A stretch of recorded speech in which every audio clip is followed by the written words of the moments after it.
पडद्यावर प्रेमकथा साकारताना अनेक मराठी कलाकार प्रत्यक्ष आयुष्यातही प्रेमात पडतात. मराठीतील अनेक दिग्गज कलाकार सह अभिनेत्रींच्या प्रेमात पडले. काही जोड्यांनी सुखाचा संसार केला, मात्र काहींच्या प्रेमकथा काळाच्या ओघात अपूर्ण राहिल्या. अशाच काही असफल ठरलेल्या प्रेमकथांचा आढावा आज आपण या व्हिडिओद्वारे घेणार आहोत. चला तर व्हिडिओ सुरू करूया. सचिन पिळगावकर आणि सारिका. सचिन पिळगावकर आणि सारिका यांची प्रेम कहाणी ही मराठी आणि हिंदी चित्रपटसृष्टीतील एकेकाळी खूप चर्चेत असलेली प्रेम कहाणी होती. मात्र दुर्दैवाने ही प्रेम कहाणी अधुरीच राहिली. सचिन पिळगावकर आणि सारिका हे दोघेही बालकलाकार म्हणून चित्रपटसृष्टीत दाखल झाले होते. पुढे कुमारवयात गीत गाता चल हा सिनेमा करताना या दोघांची मने जुळली. पुढे काही वर्ष त्यांचे प्रेम प्रकरण चालले. मात्र सारिका यांच्या आईला हे नातं मान्य नव्हतं. आईच्या विरोधामुळे सारिका यांनी माघार घेतली. यानंतर सचिन आणि सारिका यांच्या वाटा वेगळ्या झाल्या. सारिका हिंदी सिनेमामध्ये व्यस्त झाली तर सचिन मराठी चित्रपटसृष्टीकडे वळाले. पुढे सचिन यांनी सुप्रिया सबनीस यांच्याशी लग्न केलं तर सारिका यांनी कमल हासन यांच्याशी लग्न केलं. कोवळ्या वयात फुललेली ही प्रेम कहाणी शेवटी अधुरीच राहिली. सिद्धार्थ चांदेकर आणि मुग्धा परांजपे. मराठी चित्रपटसृष्टीतील चॉकलेट हिरो सिद्धार्थ चांदेकर आणि अभिनेत्री मुग्धा परांजपे यांची प्रेम कहाणीसुद्धा अधुरी राहिली. 2010 पासून मुग्धा आणि सिद्धार्थ हे अनेक ठिकाणी एकत्र पाहायला मिळायचे. इतकेच नव्हे तर सिद्धार्थच्या प्रत्येक चित्रपटाच्या प्रीमियरला मुग्धा त्याच्यासोबत उपस्थित असायची. लवकरच ते लग्न करतील असे वाटत होते, पण 7 वर्ष डेट केल्यानंतर या दोघांचं ब्रेकअप झालं. मुग्धाने तुझ्या जीव रंगला, गर्ल्स हॉस्टेल, लोकमान्य अशा मालिकांमध्ये काम केलं आहे. ब्रेकअपनंतर सिद्धार्थने मिताली मयेकरशी विवाह केला तर मुग्धाने रवींद्र मंकणे यांचा मुलगा सुश्रुतशी लग्न केलं. अशा प्रकारे 7 वर्ष चाललेली सिद्धार्थ आणि मुग्धा यांची प्रेम कहाणी अधुरीच राहिली. अनिकेत विश्वासराव आणि पल्लवी सुभाष. मराठी चित्रपटसृष्टीतील एक गाजलेली अधुऱ्या प्रेमाची गोष्ट म्हणजे अनिकेत विश्वासराव आणि पल्लवी सुभाष यांची प्रेम कहाणी. 2006 साली एका प्रोजेक्टमध्ये काम करताना पल्लवी आणि अनिकेत विश्वासराव एकमेकांच्या प्रेमात पडले. त्या काळी हे अफेअर चांगलंच गाजलं होतं. पल्लवी आणि अनिकेत अनेक सार्वजनिक कार्यक्रमांमध्ये जोडीने उपस्थित असायचे. त्यांनी एक खास वैयक्तिक फोटोशूटही केलं होतं, जे त्या काळी खूप चर्चेत राहिलं होतं. ते दोघे लवकरच लग्न करणार असे सर्वांना वाटायला लागले होते. मात्र 2014 साली तब्बल 8 वर्षांनी त्यांचे ब्रेकअप झाले. हे ब्रेकअप संपूर्ण मराठी मनोरंजन विश्वासाठी धक्कादायक होतं. पुढे अनिकेतने 2018 साली अभिनेत्री स्नेहा चव्हाण हिच्याशी लग्न करत संसार थाटला. मात्र अवघ्या 2च वर्षात त्यांचा घटस्फोट झाला. पल्लवी सुभाष मात्र अजूनही अविवाहित आहेत. गेल्या दशकात सुयश टिळक आणि अक्षय देवधर यांची प्रेम कहाणी देखील गाजली होती. करिअरच्या सुरुवातीला दोघे एकमेकांच्या खूप प्रेमात होते. सोशल मीडियावर त्यांनी अनेकदा एकत्र फोटो पोस्ट केले होते. त्यामुळे चाहत्यांना देखील त्यांच्या नात्याची खात्री झाली होती. मात्र कालांतराने त्यांच्या नात्यात दुरावा आला आणि शेवटी दोघे वेगळे झाले. पण या ब्रेकअपचे ठोस कारण कधीच समोर आले नाही. विशेष म्हणजे नातं संपल्यानंतरही त्यांनी चांगले संबंध जपले. त्यानंतर सुयशने आयुषी भावेसोबत तर अक्षयने हार्दिक जोशीसोबत लग्न केलं. लक्ष्मीकांत बेर्डे आणि रुही बेर्डे. मराठी सिनेमाचे बादशाह लक्ष्मीकांत बेर्डे यांच्या यशामध्ये त्यांच्या पहिल्या पत्नीचा म्हणजे रुही बेर्डे यांचा मोठा वाटा होता. नितांत सुंदर अशी त्यांची प्रेम कहाणी होती. रुही आणि लक्ष्मीकांत यांची पहिली भेट वेडी माणसं या नाटकाच्या दरम्यान झाली होती. नाटकात काम करताना या दोघांची मने जुळली. पुढे 1983 साली ते लग्नबंधनात अडकले. रुही या लक्ष्मीकांत यांच्या आयुष्यातील खरीखुरी लक्ष्मी ठरल्या, कारण लग्नाच्या दुसऱ्या दिवशी लक्ष्मीकांत यांच्या पहिल्या चित्रपटाचं धूम धडाकाचं चित्रीकरण सुरू झालं आणि त्यांच्या कारकिर्दीची गाडी अगदी सुसाट सुटली. काही कालावधीतच त्यांनी एकापाठोपाठ एक असे अनेक सुपरहिट चित्रपट केले. मात्र नशिबाची चक्रे अशी काही फिरली की नवरा बायकोमध्ये वितुष्ट आले. ते दोघे वेगळे राहू लागले. मात्र लक्ष्मीकांत यांना रुही बेर्डे यांनी त्यांच्यासाठी केलेल्या त्यागाची जाणीव होती. त्यामुळे त्यांनी रुही यांना कधीच घटस्फोट दिला नाही. साधारण मार्च 1998 रुही बेर्डे यांना ब्रेन हॅमरेजचा त्रास सुरू झाला आणि पुढे अवघ्या 15 दिवसातच 5 एप्रिल 1998 साली त्यांचा मृत्यू झाला.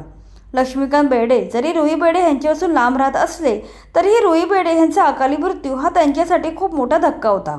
रुही बेर्डे आणि लक्ष्मीकांत बेर्डे यांच्या सुंदर प्रेम कहाणीचा असा झालेला दुर्दैवी शेवट मराठी प्रेक्षकांच्या मनाला चटका लावून गेला. पुष्कर जोग आणि रोमा अभ्यंकर. पुष्कर जोग आणि रोमा अभ्यंकर यांची प्रेम कहाणी ही मराठी इंडस्ट्रीतील एक खूप चर्चेत आलेली पण अचानक संपलेली लव्ह स्टोरी मानली जाते. दोघांची भेट एका हॉटेलमध्ये झाली होती, जिथे पहिल्याच भेटीत ते एकमेकांच्या प्रेमात पडले. काही महिन्यातच त्यांचं नातं खूप घट्ट झालं. पुढे 8 महिन्यांच्या रिलेशनशिपनंतर त्यांनी 2013 साली साखरपुडा उरकून घेतला. पुढे लग्नाची तारीखही ठरली. मात्र अचानक कामाच्या व्यस्ततेचे कारण देऊन लग्न पुढे ढकलण्यात आलं. हे पुढे ढकललेलं लग्न पुन्हा कधीच झालं नाही. पुढे पुष्करनं एअर होस्टेस जॅस्मिन हिच्याशी लग्न करत असल्याचं जाहीर केलं आणि अनेकांना चांगलाच धक्का बसला. पुढच्याच वर्षी पुष्करने जॅस्मिन ब्रह्मभट्ट हिच्याशी लग्न केलं आणि रोमा अभ्यंकर हिच्याशी असलेल्या नात्याला पूर्णविराम दिला. या ब्रेकअपचं ठोस कारण कधीच समोर आलं नाही, पण हे मराठी इंडस्ट्रीतलं सर्वात धक्कादायक ब्रेकअपपैकी एक मानलं गेलं. तेजश्री प्रधान आणि शशांक केतकर.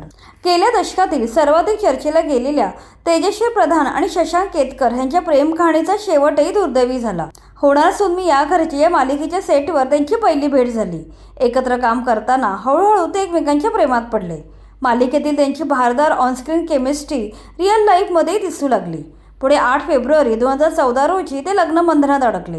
मात्र पडद्यावरची ही अनुरूप जोडी खऱ्या आयुष्यात मात्र जास्त काळ टिकली नाही. लग्नानंतर काही महिन्यातच त्यांच्यात मतभेद निर्माण झाले आणि या जोडप्याने 2015 घटस्फोट घेतला. तेजश्री अजूनही सिंगल आहे, तर शशांकने प्रियंका ढवळे हिच्याशी लग्न केले. महेश मांजरेकर आणि दीपा मेहता. दिग्गज दिग्दर्शक महेश मांजरेकर यांचे पहिले प्रेम म्हणजे दीपा मेहता. कॉलेजमध्ये असतानाच हे दोघे एकमेकांच्या प्रेमात पडले. 1987 साली दोघांनी लग्न केलं. पुढे महेश मांजरेकर दिग्दर्शक झाले, तर दीपा मेहता कॉस्ट्युम डिझायनर झाल्या. संसार सांभाळून दोघेही आपल्या व्यवसायात यशस्वी झाले. त्यानंतर त्यांना अश्वमी आणि सत्या ही 2 मुले झाली. मात्र मुलांच्या जन्मानंतर काही वर्षांनी महेश मांजरेकर आणि दीपा यांच्यात मतभेद निर्माण झाले. त्यानंतर त्यांनी घटस्फोट घेतला. यानंतर महेश मांजरेकर यांनी अभिनेत्री मेधा हिच्यासोबत दुसरं लग्न केलं. मात्र दीपा यांनी दुसरं लग्न केलं नाही. गेल्याच वर्षी दीपा मेहता यांचा हृदयविकाराच्या झटक्याने दुर्दैवी मृत्यू झाला. पियुष रानडे आणि शाल्मली टोल्ले. पियुष रानडे हा मालिका विश्वातील लोकप्रिय अभिनेता आहे. त्याच्या वैयक्तिक आयुष्यामुळे तो कायमच चर्चेत असतो. 2008 साली पियुष आणि फॅशन स्टायलिस्ट शाल्मली टोल्ले यांची प्रेम कहाणी चर्चेत होती. त्यांच्या प्रेमाची सुरुवात मैत्रीपासून झाली आणि पुढे 2010 साली त्यांनी लग्न केलं. 4 वर्ष सुखाचा संसार केल्यावर त्यांच्या नात्यात वितुष्ट आले. शेवटी 2014 साली दोघांनी विभक्त होण्याचा निर्णय घेतला. नंतर पियुषने जानेवारी 2017 अभिनेत्री मयुरी वाघशी लग्न केलं. मात्र काही महिन्यातच त्यांचा घटस्फोट झाला. मयुरीला घटस्फोट दिल्यानंतर पियुषचं नातं मीरा सारंगसोबतही जोडलं गेलं होतं. मात्र त्यांनी नुकतंच अभिनेत्री सुरुची अडारकर हिच्याशी तिसरं लग्न केलं आहे. रेशम टिपणीस आणि संजीव सेठ. अनेक वर्ष मराठी सिनेमा क्षेत्र गाजवणारी अभिनेत्री रेशम टिपणीस आणि हिंदीमधील अभिनेते संजीव शेठ यांची प्रेम कहाणी देखील अधुरी राहिली. रेशम यांनी सिनेमा विश्वात पदार्पण केल्यानंतर त्यांची ओळख अभिनेते संजीव शेठ यांच्याशी झाली. पुढे ते प्रेमात पडले आणि त्या दोघांनी लगेचच लग्न केलं. त्यावेळी रेशम अवघ्या 20 वर्षांच्या होत्या, तर संजीव यांचं वय 32 वर्ष होतं. काही वर्षातच त्यांना मानव आणि रिकेशा नावाची 2 मुले झाली. मात्र रेशम आणि संजीव यांचं नातं फार काळ टिकलं नाही. 10 वर्ष संसार केल्यावर 2004 दोघांनी घटस्फोट घेतला. त्यानंतर रेशम टिपणीस आपल्या दोन्ही मुलांचा एकटीने सांभाळ करत आहेत. या नात्याबद्दल बोलताना रेशम टिपणीस म्हणतात, मी त्यावेळी अवखळ होते. आम्ही जर त्यावेळी नाते व्यवस्थित सांभाळले असते तर आणखी अनेक वर्ष आम्ही सुखाचा संसार केला असता. अशोक सराफ आणि रंजना देशमुख यांची प्रेम कहाणी ही मराठी चित्रपटसृष्टीतील एक सुंदर पण दुर्दैवी प्रेम कहाणी आहे. 1970 ते 80च्या दशकात दोघांनी अनेक चित्रपटांमध्ये एकत्र काम केलं आणि त्यांच्या ऑनस्क्रीन केमिस्ट्रीमुळे ही जोडी प्रचंड लोकप्रिय झाली. यापैकी गुपचूप गुपचूप, बिनकामाचा नवरा आणि गोंधळात गोंधळ या चित्रपटांमधील या दोघांची केमिस्ट्री प्रेक्षकांना खूप आवडली. एकत्र काम करताना त्यांच्या जवळीक वाढली आणि ते एकमेकांच्या प्रेमात पडले. इतकंच नाही तर त्यांच्या लग्नाच्या चर्चाही सुरू झाल्या होत्या. रंजना या अत्यंत मेहनती अभिनेत्री होत्या, तर अशोक सराफ त्यावेळीचे सुपरस्टार होते. त्यामुळे ही जोडी चाहत्यांची अत्यंत आवडती जोडी बनली होती. त्या दोघांनी साखरपुडा केल्याच्या बातम्याही उठल्या होत्या. मात्र नियतीला काही वेगळेच मंजूर होतं. एका सिनेमाच्या शूटिंगला जाताना रंजना ह्यांचा भयानक अपघात झाला. या अपघातानंतर दोघांच्या नात्याचा शेवट झाला.